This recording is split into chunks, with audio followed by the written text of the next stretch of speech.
Today we're diving into one of the most terrifying, fascinating, and controversial figures in true crime history, Griselda Blanco. She wasn't just a drug dealer. She wasn't just a cartel boss.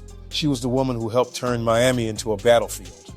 Known as the cocaine godmother, Griselda Blanco built an empire that moved tons of cocaine into the United States, made tens of millions of dollars, and left a trail of blood that still haunts history today. Her story is filled with ambition, betrayal, paranoia, power, and ruthless violence. And by the end of this video, you'll understand why even hardened criminals feared her and why her life ended in the most ironic way possible. So make sure you hit like, subscribe, and turn on notifications, because this story gets darker with every chapter. Griselda Blanco was born on February 15, 1943, in Cartagena, Colombia. But her childhood quickly shifted when her family moved to Medellin, a city that would later become infamous for drugs and violence. She grew up in extreme poverty. Her home life was brutal. Her mother was reportedly abusive. By the time Griselda was a child, she learned one lesson very early. No one was coming to save her. She turned to the streets for survival. By age 11, rumors say she was already stealing, running scams, and getting involved with criminals far older than her. One chilling story still debated today claims she kidnapped a wealthy boy for ransom. When the family refused to pay, she allegedly shot him. Whether that story is fact or legend, it captures something important. Griselda was hardened early, and fear never stopped her. As a teenager in the 1950s and 60s, Griselda became deeply involved in the criminal world. She worked around prostitution rings, theft, and street hustles. In a society where women were expected to stay quiet, Griselda did the opposite. She stood out. She was sharp, fearless, and ambitious. In her early 20s, she married Carlos Trujillo, a small-time criminal who taught her the basics of organized crime. Together, they had 3 sons. But Griselda wanted more than survival. She wanted power. Their marriage ended in violence and divorce. Some sources even claim Griselda had Carlos killed after he crossed her. Whether true or not, one thing was clear. She was done playing small. In the early 1970s, Griselda moved to Queens, New York, with her second husband, Alberto Bravo, a drug trafficker tied to Colombia's growing cocaine trade. This was the perfect moment. Cocaine was exploding in popularity. Celebrities, Wall Street, and everyday Americans were hooked, and Griselda saw an opportunity others didn't. She helped pioneer new smuggling techniques, cocaine sewn into clothing hidden in suitcases, concealed in everyday items. But behind the scenes, things turned deadly. Griselda suspected Bravo was stealing from her. In 1975, during a confrontation in Bogotá, Bravo was killed in a shootout. Some say Griselda fired the fatal shot herself, even after being wounded. From that moment on, she was in charge, and betrayal became a death sentence. Griselda moved to Miami, the perfect gateway for cocaine entering the U.S.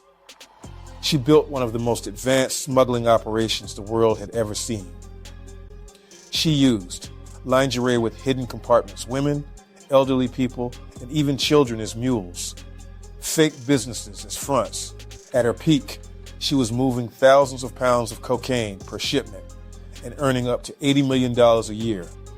She worked alongside the cartel, and legend says Pablo Escobar respected her and even learned from her. She also introduced brutal innovations, motorcycle drive-by assassinations fast, public executions to send a message. Miami became a war zone. By the late 1970s and early 80s, Griselda controlled a massive portion of America's cocaine supply.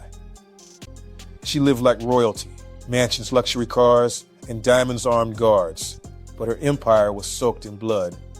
Over 300 drug-related murders rocked Miami in 1981 alone. One of the most infamous events was the 1979 Dadeland Mall massacre, where rivals were gunned down in broad daylight with automatic weapons, shocking the entire nation and inspiring movies like Scarface. Griselda ruled with paranoia. She ordered hits on rivals, friends, lovers, and even family members. Estimates link her to between 500 and 2,000 murders. Griselda was obsessed with the Godfather films. She named her youngest son Michael Corleone Blanco after Al Pacino's character, but her real life was far darker. Her third husband, Dario Sepulveda, tried to leave the cartel life and took their son Michael to Colombia. Griselda saw this as betrayal. In 1983, Dario was murdered in a drive by shooting allegedly ordered by Griselda in front of their 5-year-old son. Her other sons were pulled into the drug world and later killed in cartel violence. Power destroyed everything she touched. Law enforcement had enough. The DEA launched Operation Princess, targeting Griselda directly. In 1985, she was arrested in Irvine, California, living quietly under an alias. She was sentenced to 15 years for drug trafficking, but even prison couldn't fully stop her. She continued giving orders from behind bars. Later, murder charges caught up to her. Health issues led to plea deals, and after years of legal battles, she was deported to Colombia in 2004.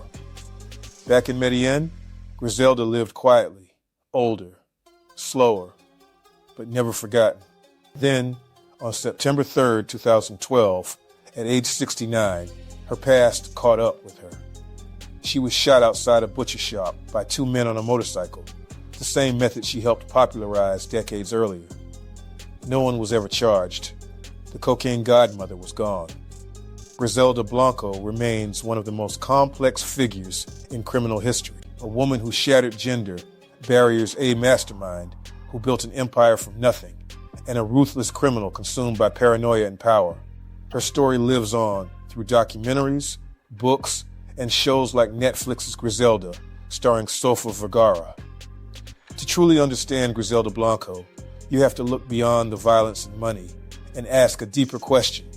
What drives someone to that level of control and brutality? Experts who studied her life often point to a mix of early trauma, survival instincts, and extreme paranoia. Growing up abused and poor, Griselda learned that power was the only protection.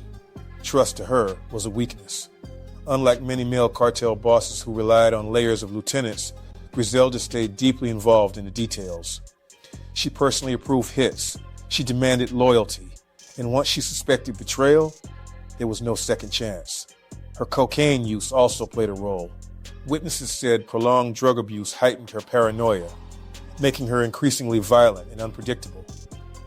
Friends became enemies overnight. Lovers became targets. In the end, the very traits that built her empire, control, fear, and ruthlessness also guaranteed its collapse. One question people asked was if Griselda really was a mentor to Pablo Escobar. One of the most debated claims about Griselda Blanco is her connection to Pablo Escobar. Some insiders say she was already operating large-scale cocaine routes before Escobar became a global name.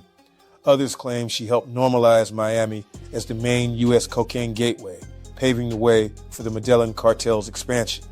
While the exact mentor relationship is debated, what's clear is this: Escobar respected her. In a male-dominated criminal world, respect wasn't given. It was earned through fear, efficiency, and results.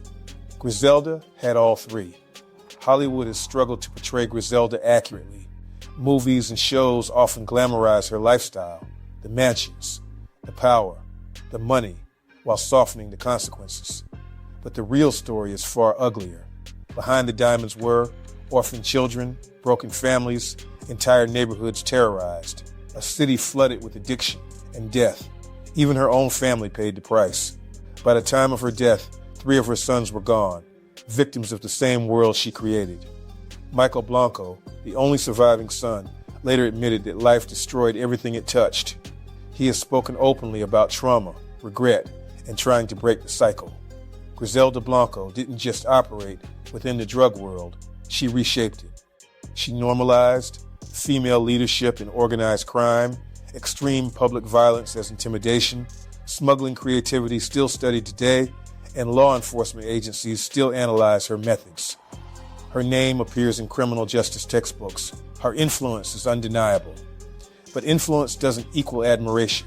Her story is a warning about unchecked ambition, the cost of power, and how survival can turn into obsession. Decades later, people can't stop talking about Griselda Blanco. Why? Because she challenges expectations. She wasn't supposed to rise. She wasn't supposed to survive. She wasn't supposed to rule. And yet she did, violently, unapologetically, and completely. Her life forces us to confront uncomfortable truths about society, inequality, gender, and how environments shape monsters. Was she born evil, or was she created? That question keeps her story alive. Griselda Blanco's life wasn't a success story. It was a cautionary tale. She gained power, but lost peace. She built an empire, but destroyed her family. She ruled through fear and died by it. Her legacy isn't wealth or influence. It's consequences. And maybe that's why her story still grips us, because deep down, it shows where the road of power, at any cost, truly ends. If you found this story interesting, hit the like button, drop a comment below, and tell us what shocked you the most about Griselda Blanco's life. And watch the video below for more true crime videos just like this one. So what do you think? Was she a product of her environment, a criminal genius, or pure evil? Drop your thoughts in the comments. And if you want more deep dives into the world of true crime, like, subscribe, and share this video. Who should we cover next? Pablo Escobar, El Chapo, or another hidden underworld legend?